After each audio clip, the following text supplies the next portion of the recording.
is in the temple of his holiness. Keep silent before him, all the earth. O come, let us worship and bow down. Let us kneel before the Lord our Maker.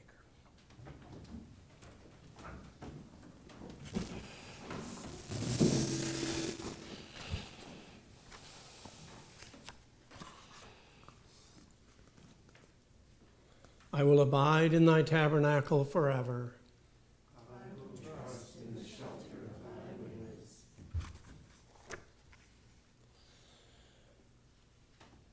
O Lord, thou hast been our dwelling place to generation and generation, before the mountains were born, and thou didst form the earth and the world, and from eternity even to eternity thou art God.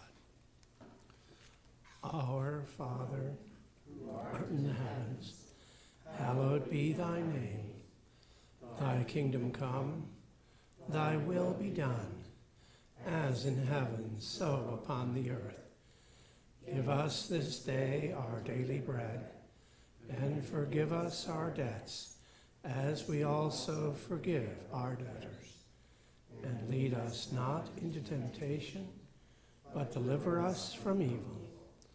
For thine is the kingdom, and the power, and the glory forever. Amen. O Lord, forgive us our trespasses, as we forgive those who trespass against us. Amen. He's right.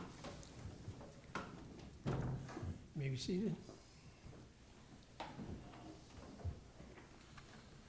Our first reading today comes from the Psalms 104, selected verses. Bless Yehovah, O my soul, Yehovah my God, thou art very great. Majesty and honor clothe thee, who cloaks himself with light as with raiment, who stretches out the heavens as a curtain, who lays the beams of the upper rooms with waters, and who sets thick clouds as his chariot, who walks on the wings of the wind, who makes his angels spirits, his ministers an inflaming fire. He founded the earth on her bases. She shall not be moved to eternity and forever. He sends out from the fountains into the brooks, and they go between the mountains. They water every wild animal of the field. The wild asses break their thirst. By them a fowl of the heavens has a habitation.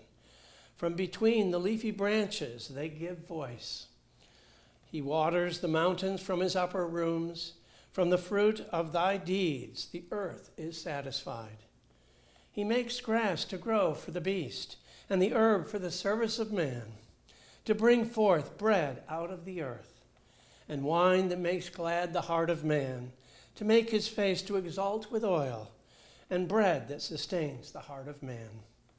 The trees of Yehovah are satisfied, the cedars of Lebanon which he has planted, where birds make their nests. As for the stork, the fir trees are her house. The lofty mountains for the wild goats, the rocks a protection for the rabbits. Man goes out to his work and to his service until evening. How many are thy deeds, O Yehovah? In wisdom hast thou done them all. Thy earth is full of thy substance. All of them put their expectation in thee, to give them their food in its time. Thou givest to them, and they collect. Thou openest thy hand, they are satisfied with good. Thou hidest thy faces, they are vexed. Thou gatherest their spirit, they expire, and to dust they return. Thou sendest out thy spirit, and they are created, and thou renewest the faces of the ground. And then from the 4th chapter of the book of Revelation, with the 4 animals and the 24 elders around the throne. And the 4 animals took no rest day and night, saying, Holy, holy, holy, Lord God Almighty, who was and who is to come. And when the animals gave glory and honor and thanks to him who sat on the throne, who lives for ages of ages, the 24 elders fell down before him who sat on the throne and worshipped him who lives for ages of ages. and cast their crowns before the throne, saying, Thou art worthy, O Lord, to receive glory and honor and power, for thou hast created all things, and by thy will they are and were created. And then we read concerning correspondences in the book Arcana Celestia 4223. As regards correspondence, the fact is that although the heavens above mentioned do indeed correspond to the very organic forms of the human body, and therefore it is said that these societies or those angels belong to the province of the brain, or to the province of the heart, or to the province of the lungs, or to the province of the eye, and so on, they nevertheless correspond chiefly to the functions of these viscera and organs. The case herein is, as with the organs of the viscera themselves, in that their functions constitute a one with their organic forms. For no function can be conceived except from forms, that is, from substances, for the substances are the subject from which they exist. Sight, for example, cannot be conceived apart from the eye, or breathing apart from the lungs. The eye is an organic form from which and by means of which sight exists, and the lungs are the organic form from which and by means of which breathing exists. And so with all the rest. It is the functions, therefore, to which the heavenly societies chiefly correspond. And as they correspond to the functions, they correspond also to the organic forms. For the one is indivisible and inseparable from the other, inasmuch as whether you speak of the function of the organic form, by which and from which is the function, it comes to the same. Hence there is a correspondence with the organs, members, and viscera, because there is with the functions. And therefore when the function is brought into exercise, the organ is excited. The same is the case with everything that a man does. When he wills to do this or that, in this manner or that, and is thinking of it, the organs that then move in concurrence, thus in accordance with the intention or the function or use. For it is the use that commands the forms. This shows that the use existed before the organic forms of the body came forth, and that the use produced and adapted them to itself and not the reverse. But when the forms have been produced and the organs adapted, the uses proceed from them. And then it appears as if the forms or organs were prior to the uses, when yet such is not the case. For use flows in from the Lord, and this through heaven, according to order, and according to the form in which heaven has been ordained by the Lord, thus according to correspondences. Thus does man come into existence, and thus he does subsist. And hence again does it appear why it is that man corresponds to the heavens in regard to both generals and particulars.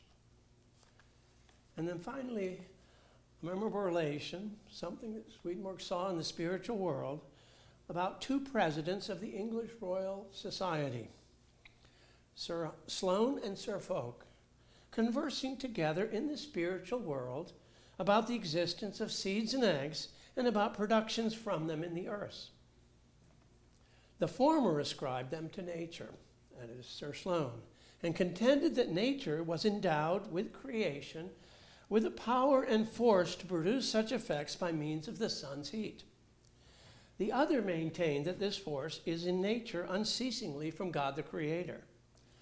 To settle the discussion, a beautiful bird appeared to Sir Hans Sloane, and he was asked to examine it to see whether it differed in the smallest particle from a similar bird on earth. He held it in his hand and examined it and declared that there was no difference. He knew indeed that it was nothing but an affection of some angel represented outside of the angel as a bird, and that it would vanish and cease with its affection. And this came to pass. By this experience, Sir Hans Sloane was convinced that nature contributes nothing whatever to the production of plants and animals, that they are produced solely by what flows into the natural world out of the spiritual world, If that bird, he said, were to be infilled in its minutest parts with the corresponding matters from the earth, and thus fixed, it would be a lasting bird, like the birds on earth, and that it is the same with such things as are from hell. To this he added that had he known what he now knew of the spiritual world, he would have ascribed to nature no more than this, that it serves the spiritual, which is from God, in fixing the things which flow in unceasingly into nature. Here end our lessons. Blessed are they who hear the word of God and keep it. Let us rise and say together our recitation. Number 56.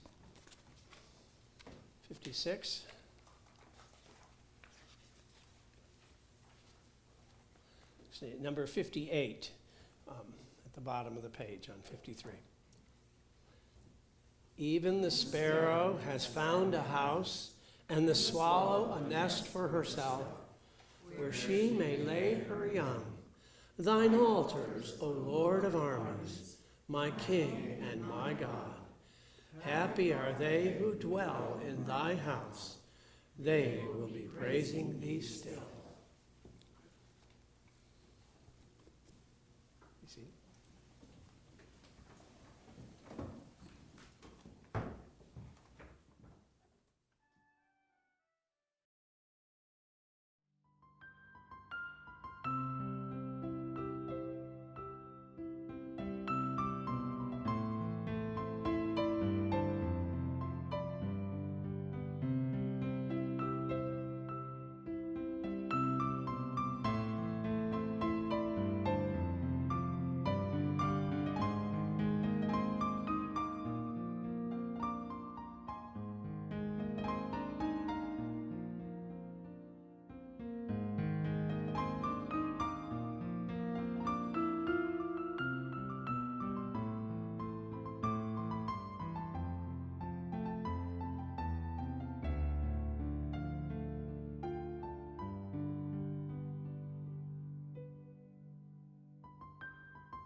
Page 158.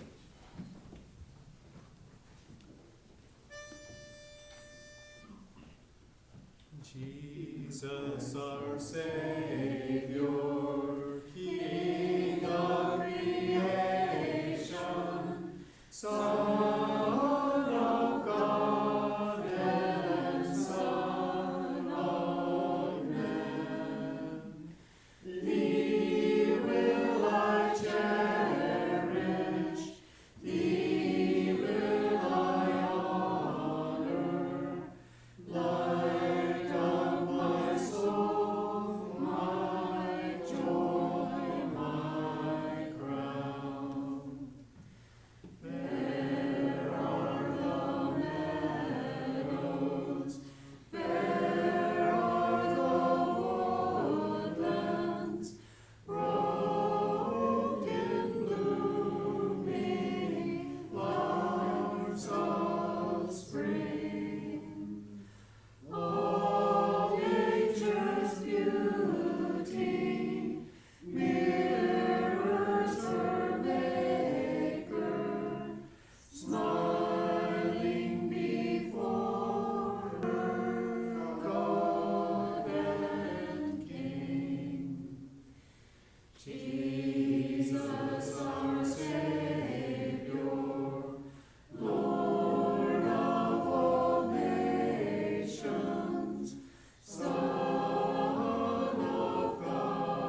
words of my mouth and the meditation of my heart be of good pleasure in thy sight, O Lord, my rock and my redeemer.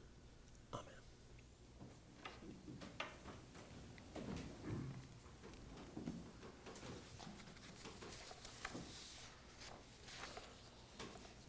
From the book of Revelation, the 11th verse in chapter 4. Thou art worthy, O Lord, to receive glory and honor and power, for thou hast created all things, and by thy will they are and were created. The Heavenly Doctrine spends many pages talking about the creation of the natural world. Indeed, there is a whole book, the Angelic Wisdom concerning divine love and wisdom, that tells us how creation took place all the way from God down through to the mineral kingdom and then back up through the plant and animal kingdom to the human body itself, specifically the heart and lungs. Why do the Heavenly Doctrines spend so much time on this subject when it seems almost just a scientific, intellectual, or philosophical subject? Which is first, the spiritual or the natural? And yet it is a critical subject. It's the difference between the tree of life and the tree of the science or knowledge of good and evil, thinking from the Lord or thinking from our senses. And we have a wonderful story here in the Word that actually took place in the spiritual world between two men who had been presidents of the Royal Society of Science in England. And one thought that nature, he did believe in God, and that God put into nature the ability in the chemicals and the seeds and so on to produce the wonderful forms, and that it took the sunlight, brought it into the plant or into the animal, and from that produced generation after generation of plants and animals, and that this is how creation took place. And many, many people in the world believe this. By far the majority. They know many of them believe God created it, but they think he created it he made it in the beginning and then left it to go on its own, endowing nature with this gift. And yet the Heavenly Doctrines makes the point that this is not the case. And to convince Sir Sloan, he was given a bird. And he looked at the bird. And he was a biologist. And he looked at it and saw that it was just like a bird in the natural world. And from this, he was convinced that nature contributes nothing whatever to the production of plants and animals, but merely provides the chemicals, which are then taken from the correspondence and put into this form. Why was he convinced by this experience? Because he saw a bird, just like our birds. It was a spiritual bird. And so he realized, and he himself said, that if this had been filled in the minutest parts with corresponding matters from earth, and thus fixed, it would be a lasting bird, like birds in our earth. In other words, a bird in our world is actually a spiritual bird, merely clothed with the matters of this world. It is nothing, everything it has, all the qualities, all the things of life that it does, correspond perfectly with that spiritual bird that Sir Sloan was looking at. Now he's on the other side looking at it. Can we see that bird? Yes, very easily, because we can read this number. And when we read this number, our spiritual eyes are open to see that bird in the hand of Sir Sloan. And we can examine that bird just like he did, except we can look at a natural bird and realize that everything of that natural bird is exactly like the spiritual bird, with the exception that the spiritual bird comes and goes with affections because it isn't fixed with matter.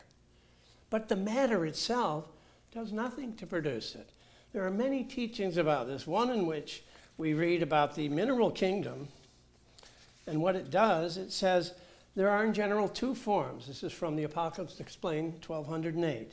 There are in general two forms, the spiritual and the natural. The spiritual is such as belong to animals, and the natural is such as belong to plants. This is why all things of nature, except the sun and the moon and the atmospheres, constitute three kingdoms, the animal, the vegetable, and the mineral. And the mineral kingdom is simply a storehouse in which are contained and from which are taken the things which the forms of the which the forms of the other kingdoms, the animal and the vegetable, are composed. In other words, the mineral kingdom you can look at, it's like wood and stone and other materials to build a house. Now, if you put those materials down on the ground and waited, would those materials come together of a force endowed in the wood, in the stone, in the cement, in the glass, and all those materials come together to form a beautiful building like this? The reason there's a temple here is not because of the material it was built from. It's here because there's worship in heaven. This idea of a place for worship comes into the mind from the Lord. And from the mind comes into existence in this world. And so in many ways, this building, this church building, isn't that much different than a plant or an animal. Its form comes from the spiritual world because, as I said, use commands form. And so things are built in accordance with the use. And the use precedes the form because the use is spiritual. What Hans Sloan saw was the use of a bird. But uses, goods and truths, are visible in the spiritual world. They're spiritual substances. The heavenly doctrine says no matter what kind of microscope we get, we will never be able to see them unless we're in the light of heaven. Now the beauty is the Lord has given us in his second coming the light of heaven. And so we can see the use. It seems abstract at first, but it's not abstract. It's real. The building is actual, but the use of worship is real. And so with the bird, the many different kinds of birds there are and the many uses they serve, whether it's a rooster waking you up in the morning or a beautiful bird singing a sweet melody that makes you think of heaven and joy, or a bird that's good to eat, or other birds, maybe owl at night that makes you wonder about things. Remember Hans Sloan said, and the things of hell as well. Evil uses are here as well, so that we get a glimpse of what hell is like as well. So we can see the spiritual in the natural. It is possible to do. With the help of the heavenly doctrine, with the help of the Lord in his second coming, heaven has been opened. We can understand these things. This, of course, is especially true in the Word, and is a special application to our life. Imagine if you thought that your life was a consequence of what happened to you, that it was a consequence of the external things, that you were formed by your nature, by your birth, and by your environment. But the truth is, no, you're formed by your free choices. The Lord is giving you freedom. This is a spiritual thing. Your life is formed from your mind. That's where it comes from. The heavens and the hells around you have a whole lot more to do with what happens in your life than those external happen chances that happen. And yet, because of the nature of man, we're born thinking from appearances. Well, actually, we aren't. A baby doesn't think from appearances. First thinks from love, and then it thinks from what the parents tell it. And gradually it's trained to think from appearances, to think of causes as being from outside. It's so common to think that way that most of us do 90% of our day or more. And yet the heavenly doctrine is trying to, you might say, break the shell. From the inside, like an egg, let there be light. Do you remember how he brooded on the faces of the water like a chicken on the eggs? That was the second verse. But in the third verse, let there be light. The Lord is trying in his own patient way with us, teaching after teaching, to get us to think from the spiritual to the natural, and not from the natural to the spiritual. And so it's worth it when we see different things around us to be reminded when something's alive. It's alive because of the life of the Lord in it. And just one more teaching here about the three forces in nature. It's an amazing teaching, and it actually explains just about everything in very succinct words, but in a very general way.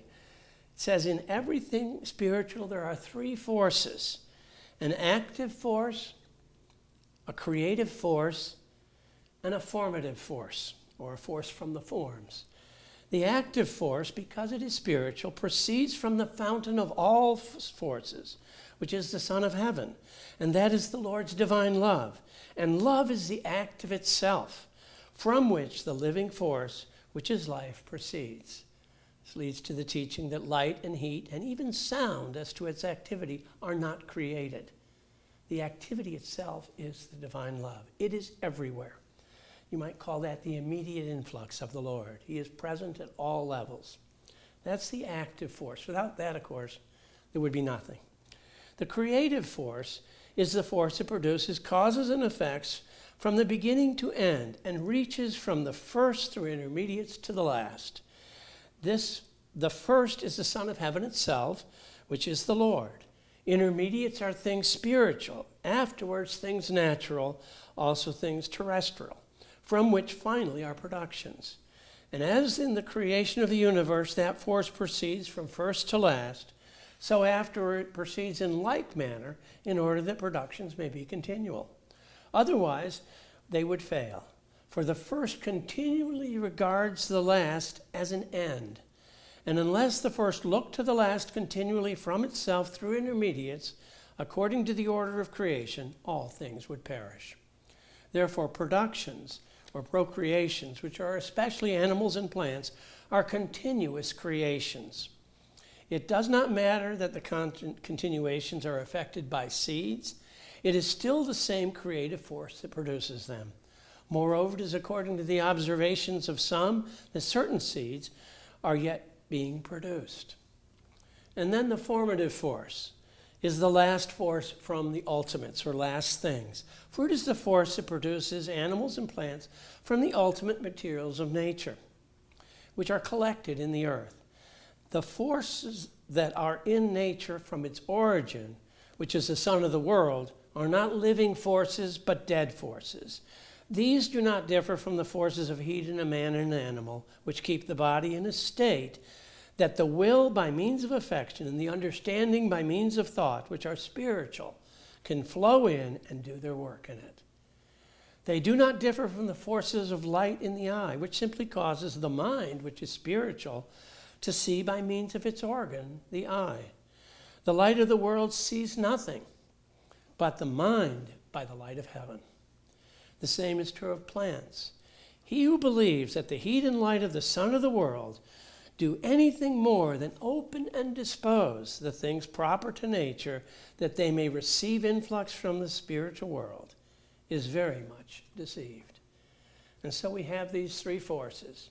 We have the constant, immediate influx of the Lord in what is active, his divine love and his divine wisdom. It's everywhere. It's in our body, it's in our mind, it's throughout the whole spiritual world, it's throughout the whole natural world. It reaches to the ends of the universe and holds everything together.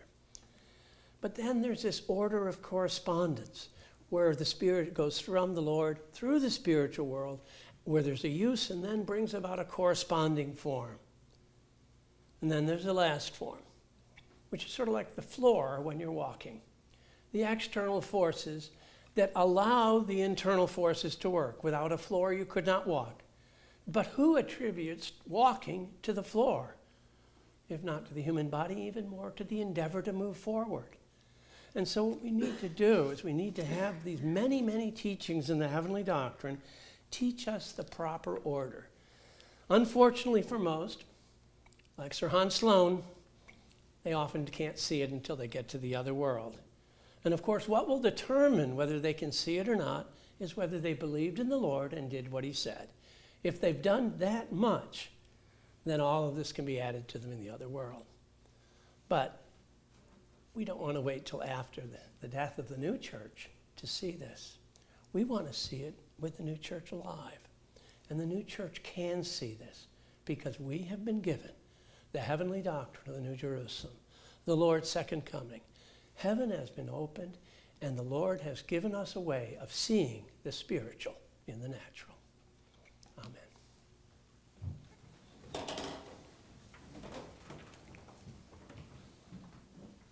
And now to the one only God of heaven and earth, be glory and dominion forever and ever. Amen.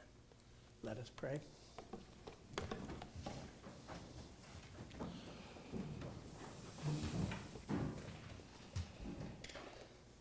Make me to know thy ways, O Lord. Teach me thy paths.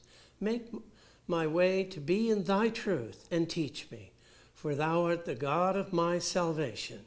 For thee I wait all the day. Amen.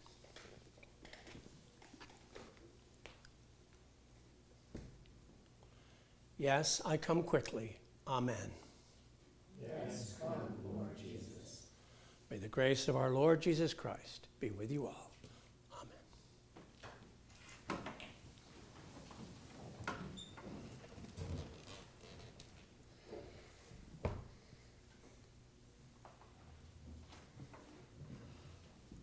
And I'll close with the last song.